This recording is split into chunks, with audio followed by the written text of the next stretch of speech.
type working for somebody? That's a good question. Well, it would be a great way on to compromise celebrities. Yeah. And get them to say whatever you want them to do, get them to do whatever projects you'd like them to do.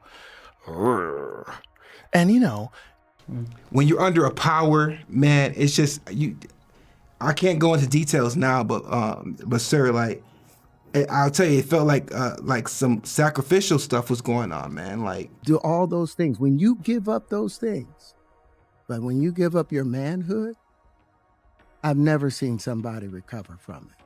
Something in that studio air seemed to change all at once. The kind of silence that makes a room feel smaller, colder, and suddenly full of questions. Joe Rogan has listened to every kind of unbelievable story imaginable, from insiders, outsiders, and people with the gaze that seem to see through the polished Hollywood facade. But this conversation felt different. This time, the names came out one after another, tied together by speculation, industry whispers, and a pattern so unsettling that even Rogan appeared caught in a rare pause. What they don't want you to know is that this isn't being framed by viewers as just another celebrity scandal. According to whispers online, it feels more like a map of the industry's hidden undercurrents, where the same circles, the same gatekeepers, and the same shadows behind the spotlight keep resurfacing. Diddy and his oil parties with these 18-year-olds, like, do I think it's good? No. I want to beat up their dad, but other than that, I don't really give if there's like 18 and 19-year-olds that are doing this stuff, as long as they're not being like actually like physically. I mean, it seems like what's going on is just like this weird cultish thing where they slowly get creep closer and closer and closer to this thing. Like, oh, I'm here now. All these famous people are here. They're doing this. Like elaborate parties, lots of money, everything you want, the golden carrot at the end of the stick. Mm-hmm. Rogan himself has hinted that the deeper he looked, the stranger it seemed. And coming from someone who has sat across from almost everyone, that kind of quiet observation lands differently. This video is not about recycling headlines you already scrolled past. It's about gathering the voices people laughed off, the ones dismissed too early, the ones people are saying saw the smoke long before the public noticed the fire behind the carefully curated image. It's like just trying to get the documents, like when they're trying to get the Epstein files, like the state of New York, one of the district attorneys was hiding documents that have forced them to get documents. I think there's so many fucking powerful people that are on those lists. There's so many powerful people that went and partied, air quotes, partied.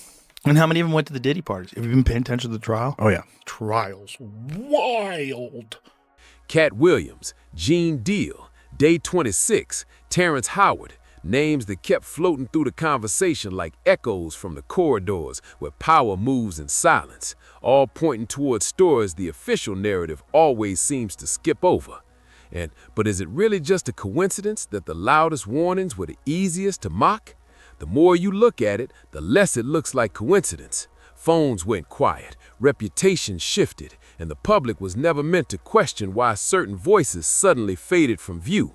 Even the details, once treated like jokes, now feel eerie in hindsight. From the cameras, to the sterile rooms, to the subtle clues that seemed too strange to matter until they did. No party like a Diddy party. How many people like openly talked about being there? LeBron? Yeah, how Ashton Kutcher, all these people. Like, you guys all went, you didn't see nothing? You didn't see nothing? Yeah. Donnell went? Yeah. Imagine this. A punchline becomes a breadcrumb. A passing remark becomes a thread, and that thread starts leading somewhere far bigger than one man, one brand, or one headline. By the time Rogan and his guests started circling the bigger question, whether this case opens a door into something wider, the silence between the headlines speaks louder than any statement. A watchful eye from the upper reaches of the game might call it coincidence, but viewers keep noticing the same coded rhythm. Why now? Why did these warnings linger in the background for so long? And why does this one connection continue to pull people back in after all this time? Because something just doesn't add up, and the questions that refuse to die are no longer staying in the shadows. Imagine this, a door that doesn't just open into one scandal, but into an entire system quietly operating behind the scenes. Have been the difference between Diddy parties and freak offs. Oh my They're giving god! too because he's sitting in his. The guy from Chappelle Show? Yeah. And then He's in between Dave's his there legs. too, and then Russell Simmons too. Oh boy! But is that at a party or is that just a group of them together? They were like on a yacht or something like that. Okay, but that's not the Diddy party. No, yeah. It's not like they were like at his I think You think Diddy was rogue or Diddy was like Epstein type, that's a good working for question. somebody? That's a good question. Well, it would be a 'Cause he had the great juice way to, on to lot of people. compromise celebrities. Yeah, Yep. and get them to say whatever you want them to do. Get them to do whatever projects you'd like them to do. And you know, What they don't want you to know is that the conversation began shifting away from one name and towards something far more unsettling. According to Whispers Online, Joe Rogan and Andrew Schultz weren't just dissecting headlines. They were circling a possibility that feels pulled straight from the shadows behind the spotlight. What if this wasn't about a single figure at all, but a role, a position, a middle layer in a structure the public was never meant to question? One of the jokes that I discuss on the tour is the fact that they would have these parties in the Hollywood Hills, you know. People are saying the idea of a so-called vault isn't just internet fiction, but is it really just a coincidence that this theory keeps resurfacing no matter how hard it's dismissed? Rogan leaned into the kind of quiet observation only someone who had seen it all could make, questioning where certain recordings might be, and more importantly, who might be connected to them. Because the more you look at it, the less it looks like coincidence. Names were brought up, not as accusations, but as part of a larger silence. LeBron James, Ashton Kutcher, figures who in Rogan's view chose not to say anything at all. And something just doesn't add up when silence becomes the loudest response in the room. Even the situation surrounding Jamie Foxx became part of the conversation, not as fact, but as speculation that refuses to fade, the kind that lingers because the public never received a clear, grounded explanation. Why now? Why do these threads feel like they're converging all at once? Rogan did something else in that moment that many overlooked. He shifted the spotlight back onto the voices who had been dismissed for years, the ones people laughed at, the ones Reddit users had been digging into this for years, connecting dots long before the headlines caught up. Cat Williams stood at the center of that storm, long before it became safe to talk about. In that now infamous interview, he spoke with the weight of years in the spotlight behind those knowing eyes, predicting a moment when everything hidden would rise to the surface. And when events started unfolding months later, people began asking the questions that refused to die. Was he warning us, or was he simply describing a pattern that keeps resurfacing no matter how hard they try to bury it? He spoke about offers, massive ones, and framed them not as opportunities, but as tests. Tests of loyalty, of silence, of how much someone is willing to trade for a seat at the table behind the carefully curated image. And then came the detail that stayed with people. The image of him watching from a distance, from the outside looking in, describing what he noticed as individuals left those gatherings. Not claims, not confirmations, just observations that felt too specific to ignore. The silence between the headlines speaks louder than any statement, and what the cameras missed and the contracts never mentioned continues to echo. Because at the center of all this isn't just one story. It's the growing sense that something much bigger has been sitting in plain sight all along, waiting for the moment people finally stop paying attention. Behind the carefully curated image, the details start to feel almost too precise to ignore. Things felt very sacrificial. Shit. Okay, explain. I can't. I don't want to sound like I'm a conspiracy person too. You know what I mean? Because I'm not. But when you're under a power, man, it's just I can't go into details now, but sir, like I'll tell you, it felt like some sacrificial stuff was going on, man. Like it felt very scary and weird to where I ran to get help. I ran to my doctor. I spoke up with my family. I spoke up to people around me because I was like, if this is true, and I'm caught missing or dead or something, I want you guys to know facts and the truth of what I'm going through and experiencing. Did you have this conversation with the rest of the group? Yeah, they know. So when you guys heard this, we was in tears. Like, oh, yeah, wow, in tears, real. I love my brother. What's going on? Tears, real, hurt, pain. Like I got to get an injection in my arm every month for mental health now for the rest of my life. What's the? They diagnosed me as schizophrenic and bipolar. the same thing, kind of like what Fred said he was going through. But it's just, I didn't experience suicide thoughts. I experienced other thoughts of being harmed and stuff.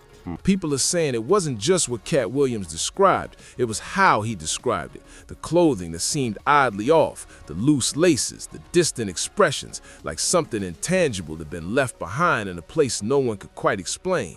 According to Whispers Online, those observations weren't meant as accusations, but as fragments of a bigger picture, shadows behind the spotlight that only a few ever claim to notice. And then there's the moment that keeps resurfacing, the old stand-up joke, the one audiences once laughed off without a second thought. But is it really just a coincidence that years later, details emerged that made that same joke feel less like comedy and more like a coded message? The more you look at it, the less it looks like coincidence. What they don't want you to know is how often humor has been used as a shield, a way to say something without saying it directly. Even the smallest details he pointed out, the cameras, the absence of ordinary things, now sit in a different light, like a blueprint people only recognized after the fact. Something just doesn't add up, and the questions that refuse to die keep pulling people back into the same conversation. Cat didn't just stop at observations either. He framed the entire industry as something layered, something operating on levels the public was never meant to question. Not as fact, but as perspective, a lens shaped by someone who has seen the inner workings up close. Oh, not they offered him 50 million and he turned it down. Who gonna turn down 50 million? Now, I've had to turn down $50 million 4 times. 4 times. Just to protect my integrity and that virgin hole I was telling you about. Right. Because P. Diddy be wanting the body. And you gotta tell him no. You got to tell him no. I did. I did. See, I got the receipts for everything I'm And then the conversation shifted into deeper territory, where past names and long circulating theories began to surface again, especially when he spoke about Tupac, an emotional thread that, according to Whispers Online, connected personal loyalty with long-standing speculation. Why now? Why do these connections keep resurfacing at the exact moment the spotlight intensifies? Even the comparison he made with Kevin Hart added another layer to the puzzle. Came in this business saying I was going to expose. When I talked about Michael Jackson, when I talked about R. Kelly, they canceled me for these things because why would you talk about another black dude? Race is not where the line is drawn. It's God's side and the other side. And we don't care nothing about the other side, period. 2 paths, 2 choices, and 2 completely different outcomes. People are saying it wasn't about talent, but about decisions made behind closed doors in rooms the public never sees. One path leading to expansion, the other to silence. And when Cat spoke out, the response seemed immediate. Calls slowing down, narrative shifting. The public was never meant to question why certain voices suddenly became easier to dismiss. But behind the scenes, according to those same whispers, there was a different kind of recognition. Did you ever have the opportunity where you got invited and you said no to it? Hell yeah. What was the consequences when you said no? Puffy invited me for weeks, asking me to come and teach him how to, wanted me to be his acting coach for a while. Go there and he's sitting around just looking. I'm like, okay, what's the material you want to work on? He's just looking at me. Then next thing you know, okay, hey, will you help me? I want to hear your music. So I come over there and I play the music. And he's sitting there just looking at me, like waiting. Okay. So then my assistant was like, he wants to hang out with you next week. And I was like, for what? He's like, I think he's trying to you. That's what my assistant said. And I was like, oh, okay. Now I get it. So now no more communication. Now you know to be hands-off with somebody. The kind reserved for someone who refused to bend. His words carried the weight of years in the spotlight behind those knowing eyes, reflecting the pattern that keeps resurfacing no matter how hard they try to bury it. And when he finally addressed how he handled the backlash, it didn't sound like frustration. It sounded like acceptance, like the quiet wisdom of a star who had already walked through the fire. Because in a world shaped by influence and image, there's one idea that keeps echoing louder than anything else. Whoever builds the stage might also control when the curtain falls. And if that's true, then the silence between the headlines might be telling a much bigger story than anyone is ready to admit. Behind the carefully curated image, the narrative begins to shift once again. So one of the jokes that I discuss on the tour is the fact that they would have these parties in the Hollywood Hills, you know, and then they would have a parking lot where they would shuttle people up. So everybody would meet in this parking lot and they would send shuttles down to, you know, Diddy's parties. And so I wasn't ever invited to the parties, but I was invited to the parking lot because I knew the people that ran the shuttle service. You knew them too, as it turned out. But yeah, I would go to the parking lot and I would watch them all go up there. And, you know, they would be thinking I'm coming later. I would just be on the car having a grand old time, smoking and laughing and watching everybody to see all them big time Hollywood men that I just watched go up there. They all come down off the shuttle. This time, through the voice of someone who wasn't watching from a distance, but standing right in the center of it all. Gene Deal wasn't just another name in the background. He was there, in the car, by the door, moving through the same rooms where decisions were made and moments unfolded without cameras rolling. And according to whispers online, when someone with that level of proximity starts speaking, people are saying you don't just hear the story, you start questioning everything you thought you understood. One moment in particular continues to echo, the morning of that pivotal verdict, a scene that feels almost surreal in hindsight. A stop in Central Park, a quiet exchange, a ritual-like sequence that, whether symbolic or not, has become one of the most talked about accounts tied to that day. But is it really just a coincidence that this moment keeps resurfacing whenever people revisit that chapter? The more you look at it, the less it looks like coincidence. Deal didn't frame his perspective as mystery, he framed it as memory, describing events with the kind of detail that makes the silence between the headlines feel louder than anything officially confirmed. And then he went further, shifting the focus from actions to origins. Something just doesn't add up, he suggested, about the idea that figures like this operate alone. According to his perspective, what we're seeing could be part of a larger pattern, one where influence is passed down, where the industry's hidden undercurrents shape people long before the spotlight ever finds them. Names from earlier eras entered the conversation, not as accusations, but as pieces of a lineage that raises more questions than answers. Why now? Do all those things. When you give up those things, but when you give up your manhood, I've never seen somebody recover from it. That was all the people that went to the puffy parties. That was all the people that did all those things thinking that there was never going to be a consequence for what they were doing. This time, through the voice of someone who wasn't watching from a distance, but standing right in the center of it all. Gene Deal wasn't just another name in the background. He was there, in the car, by the door, moving through the same rooms where decisions were made and moments unfolded without cameras rolling. And according to whispers online, when someone with that level of proximity starts speaking, people are saying you don't just hear the story, you start questioning everything you thought you understood. One moment in particular continues to echo, the morning of that pivotal verdict, a scene that feels almost surreal in hindsight. A stop in Central Park, a quiet exchange, a ritual-like sequence that, whether symbolic or not, has become one of the most talked about accounts tied to that day. But is it really just a coincidence that this moment keeps resurfacing whenever people revisit that chapter? The more you look at it, the less it looks like coincidence. Deal didn't frame his perspective as mystery, he framed it as memory, describing events with the kind of detail that makes the silence between the headlines feel louder than anything officially confirmed. And then he went further. Called me up and, you know, they got him on the phone, man. He was just talking. We was talking about old time. Sit down with Black Hands, sit down with, you know, with Puff Kids, the whole Puff situation, and this documentary that he's going to be doing. You know what I'm saying? So I told him that I was going to, you know, have Kirk and Tim. Kirk will be the one who talk about the business part of it.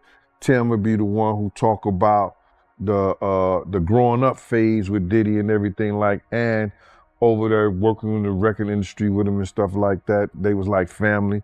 And I was gonna talk about, you know, the street stuff, what was going on with Bad Boy, you know, with the security, with Wolf, with the city college, with, you know, the time that I knew about when I was with him up until about early two. Shifting the focus from actions to origins. Something just doesn't add up, he suggested, about the idea that figures like this operate alone. According to his perspective, what we're seeing could be part of a larger pattern, one where influence is passed down, where the industry's hidden undercurrents shape people long before the spotlight ever finds them. Names from earlier eras entered the conversation, not as accusations, but as pieces of a lineage that raises more questions than answers. Why now?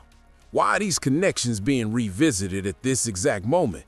Deal's reflections didn't stop at the past either.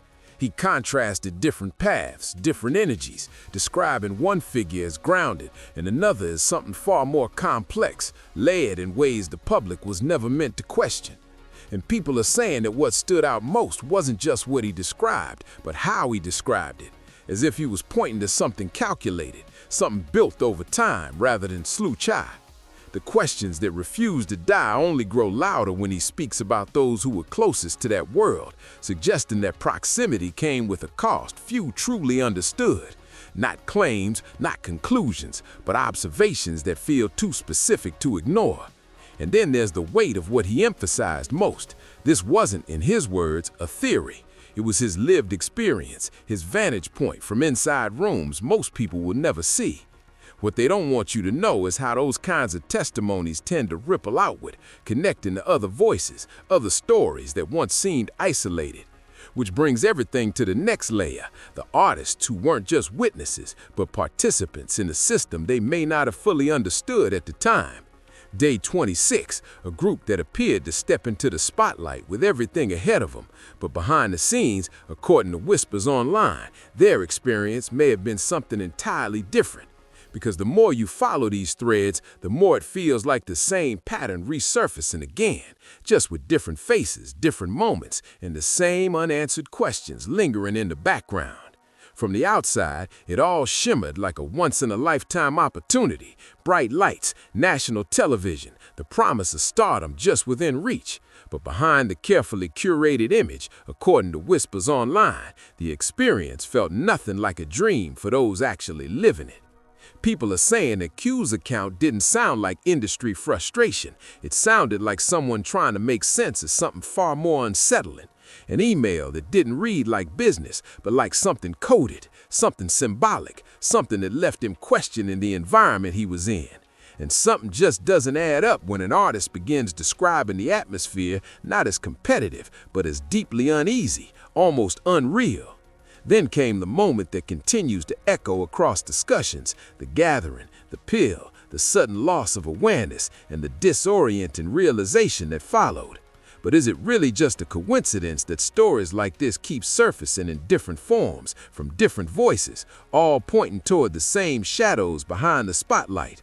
According to whispers online, Q believed it wasn't random, it was intentional. A setup designed to create leverage, the kind of situation that could follow someone forever without ever being spoken about publicly. The more you look at it, the less it looks like coincidence. What they don't want you to know is how seriously he appeared to take it, documenting his concerns, speaking to people close to him, making sure there was a record just in case his story was ever questioned later. That's not the tone of someone chasing attention. That's the tone of someone trying to be understood before it's too late to explain. And the questions that refuse to die only grow louder when you consider everything else surrounding that time and that system. Claims about rights, control, and success that seem to float upward instead of back to the creators themselves. People are saying the group wasn't built to last, but to perform a role, to generate a moment, and then quietly fade once the purpose had been served. Why now? Why are these stories being revisited with such intensity? Because when you place Q's experience next to everything else, the voices that came before, the patterns that keep resurfacing, it begins to feel less like isolated claims and more like threads of a much larger fabric. Joe Rogan is discussing it. Cat Williams hinted at it long ago. Gene Deal described it from the inside, but Day 26 lived it in real time, speaking into a silence the public wasn't ready to break yet. And now, as those echoes grow louder, the focus shifts once again to Terrence Howard and a completely different kind of claim that adds yet another layer to the puzzle. Not about systems or symbolism this time, but about something more personal, more targeted. And if even part of that story holds weight, then the silence between the headlines might be hiding more than anyone expected. Something about the pattern Terrence Howard described didn't feel random. It felt precise, almost like a script playing out behind closed doors. According to Whispers Online, his appearance on Patrick Bet-David's podcast wasn't just another interview. It was a moment where someone pulled back the curtain just enough to make people uneasy. He didn't raise his voice, didn't dramatize it, but the way he explained those repeated visits, the silence, the unbroken eye contact, it left people asking the questions that refused to die. Why invite someone over again and again with no clear purpose? Why maintain that same strange dynamic every single time? Something just doesn't add up. People are saying that what unsettled viewers most wasn't just the behavior, it was the realization that Howard himself didn't fully understand it until someone else pointed it out. And the moment that clarity hit, everything changed. No confrontation, no drawn-out exit, just a clean break, like he recognized something he wanted no part of. But is it really just a coincidence that this story fits into a larger narrative people have been quietly piecing together for years? The more you look at it, the less it looks like coincidence. What they don't want you to know is how Howard expanded the conversation beyond that single experience, pointing toward what he believes are unspoken expectations tied to success in the industry, not presented as fact, but as a perspective shaped by years of observation, a watchful eye from the upper reaches of the game. He described a system where choices carry weight long after they're made, where the cost of access might not be obvious until much later. And according to Whispers Online, when he referenced other public figures, it wasn't to accuse, but to question, to ask whether certain patterns we've all seen play out in the spotlight might have deeper layers beneath them. Why now? Why are more voices stepping forward with stories that echo similar themes? Because behind the carefully curated image, people are starting to notice the same threads appearing again and again. Threads of intrigue that refuse to fade into the background. Howard's words didn't land like a conclusion, they landed like an opening, a suggestion that what we see on the surface might only be a fraction of a much larger picture. And as these stories continue to surface, one thought lingers longer than the rest. If even part of this pattern is real, then the silence surrounding it might be the most revealing detail of all. Or was it something far more internal, something that lingered long after the spotlight faded? According to Whispers Online, Terrence Howard wasn't just questioning outcomes, he was questioning the cost behind them. People are saying his perspective added a different kind of weight to the conversation, one that shifted away from events and towards something harder to define. He spoke about ambition, about success, about reaching the very top and still feeling like something essential had been left behind. And something just doesn't add up when achievement no longer feels like fulfillment. But is it really just a coincidence that so many stories across the industry seem to echo that same quiet emptiness behind a carefully curated image? The more you look at it, the less it looks like coincidence. What they don't want you to know is how firmly Howard stood on his choices, turned down opportunities that many would never even question, walking away from paths that promised everything on the surface. And in doing so, he described a different kind of consequence, one where doors quietly closed, where momentum slowed, where narratives began to shift around him. People are saying the reaction wasn't loud, it was strategic, subtle, the kind of pressure that builds behind the scenes. Stories began circulating, headlines took on a different tone, and the gaze that seemed to see through the polished Hollywood facade suddenly became something the public was encouraged to doubt. Why now? Why do these patterns keep surfacing whenever someone refuses to align with the system? The questions that refuse to die point towards something deeper, an environment where staying silent is easy, but continuing to speak becomes its own kind of test. Howard made it clear he wasn't interested in bending, not for roles, not for deals, not for access. And according to Whispers Online, that kind of stance doesn't go unnoticed in an industry built on influence and image. Still, he stood by it, framing his decisions not as sacrifices, but as lines he refused to cross. Because behind the scenes, people are saying the real currency isn't just fame, it's compliance. And those who step outside of that expectation often find themselves navigating a very different path. So now the spotlight turns outward, toward the audience, toward you, because the silence between the headlines speaks louder than any statement, and the pattern that keeps resurfacing no matter how hard they try to bury it is no longer easy to ignore. Who saw the most but chose not to speak, and who might be next to step into the light? Comment below with what you think is really going on. Leave a like if this gave you chills, and subscribe plus turn on notifications for more hidden Hollywood secrets.